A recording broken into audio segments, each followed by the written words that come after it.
Dr. Edith Shiro, thank you for coming on to the podcast. I greatly appreciate it. It's such a privilege for me. Thank you so much for having me. It really is an honor, Brad, and I can't wait to be having this dialogue and conversation. I'm really looking forward. I want to start off this podcast with a quote that I find quite profound from Carl Jung. He says, "People will do anything, no matter how absurd, to avoid facing their own souls." And I feel like for me, I feel like I speak for everyone. We all go through something traumatic in our lives. Everybody does, varying degrees, and we don't know how to properly address it and confront it and shine a light, like you talk in your book, shining that light of awareness onto that particular situation. So my first question is, how do we even know that we have trauma? Any signs or symptoms? Hmm. Thank you so much for that quote from Carl Jung. And yes, it's important to clarify and to actually mention that we all have one trauma or another. And some of the traumas, we definitely know what they are because they're so uh, radical and they're so much shaking who you are from the beginning, your belief system, your life, your the way that you function. Of course, some other traumas are more subtle. Some traumas are like come in the form of microaggressions. Some traumas come in the form of like chronic uh maltreatment, chronic bullying, or having a bad relationship with your mother, with your father, with your caretaker from early age, not having the nurturance, the safety, the protection that you need from the beginning to develop as a human being. For example, those are harder traumas to identify and pinpoint, or being, for example, discriminated against in some form or another without really realizing and thinking that's the norm. So it does take self-awareness, and does take certain amount of awareness that we not necessarily have from the beginning of our life, right, to understand and realize what's going on with us and what's really happening, not just as individuals but maybe as members of a group as well, members of a community, or a family, because we're not just talking about individual trauma, we're talking also about collective trauma. And what does that look like? So when you find yourself seeing this repetition in your life in which you keep feeling that Groundhog Day kind of feeling, like it keeps happening and it keeps happening and it keeps happening to you. And you're like, why am I stuck in here? Or how come I'm doing and always finding the same results? And there's like a constant level of like discomfort or pain or suffering that you're saying, I want to get out of this and I don't know how. That's an indication of trauma. Another indication of trauma, and when you're having disproportionate responses to events in your life.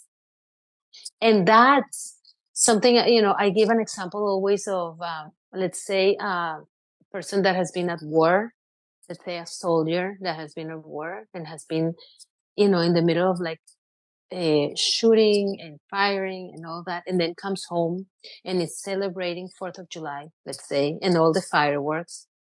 And the fireworks begin, and this person is becoming crazy, like start screaming, yelling, wanting to kill somebody, or going under the table. It's like, what kind of disproportionate response is that to a firework? That's because there's some trauma in there.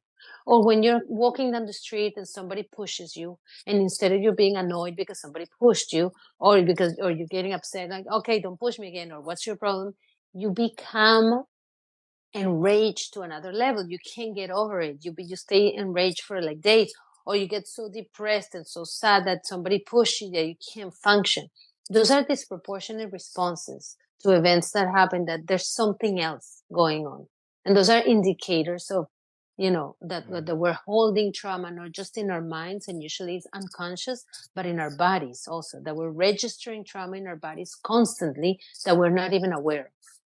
That is so beautifully said. Is so they are stuck in this fight or flight or freeze response for a long time. Um, Right. what is happening in the brain at that point? Is it the amygdala? What's going on with the amygdala? Why are people reactive?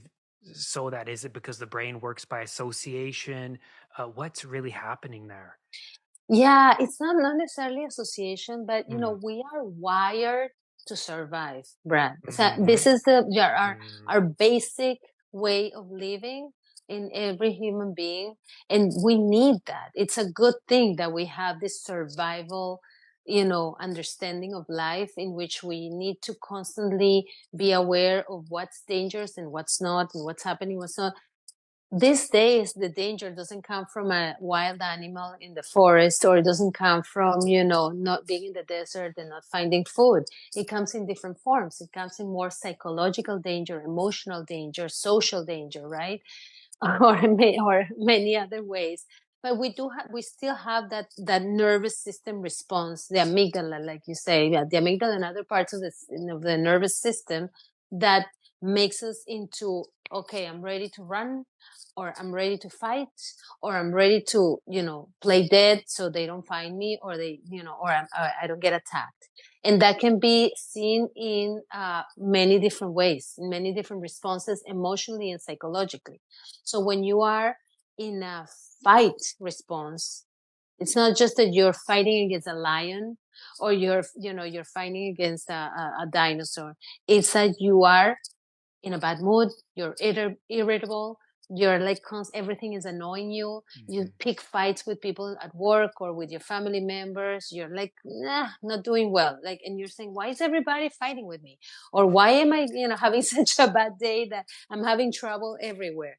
There's this response that your nervous system is in that state of like, okay, let's come up, let's ready to fight. Like I need to defend myself, right? Because I'm not feeling safe. I'm not feeling relaxed. I'm not feeling at ease. My nervous system is not in this mode of peace. The parasystemic, part of the nervous system that is relaxed is not happening. It's in the systemic, part of the nervous system that it's like, okay, I'm ready. When you're in flight mode, a lot of people identify with this. It's like everything you do is an avoidance to conflict. So either you're literally move yourself out of the situation. You're like, okay, bye. I have to go. I don't want to go to the party. I don't want to see people. Let me stay home and not see anybody. Or you're emotionally remove yourself. You get dissociated, disconnected, avoid. You're like, I don't want to think about it. I'm pretending it's not happening. I'm dissociating myself from the moment, from the place, from myself, from others. It's like a complete disconnect to avoid, right? That's flying. That's flying. It's not just running from the place. It's also running emotion. And there are extreme examples of when, I'm sure you've seen in movies when the person is abused. Have you seen like that camera, like zooming out? Like you literally come out of your body. You're completely disconnected from your body. Yep. And you're saying, okay, I'm there. My body's there, but I'm not there. I'm not Mm. connected with myself. That's a way of running away, right? Wow. And then the third one, which is the paralysis. It's like I'm paralyzed.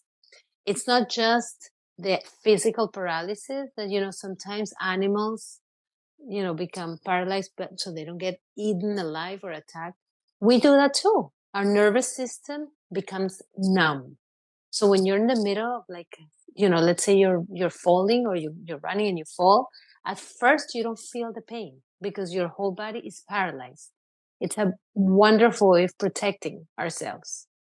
It's incredible what our body does, our nervous system, how it works, our brain, that it protects us. It's like, I don't feel anything. I don't know anything. I don't move. I don't do.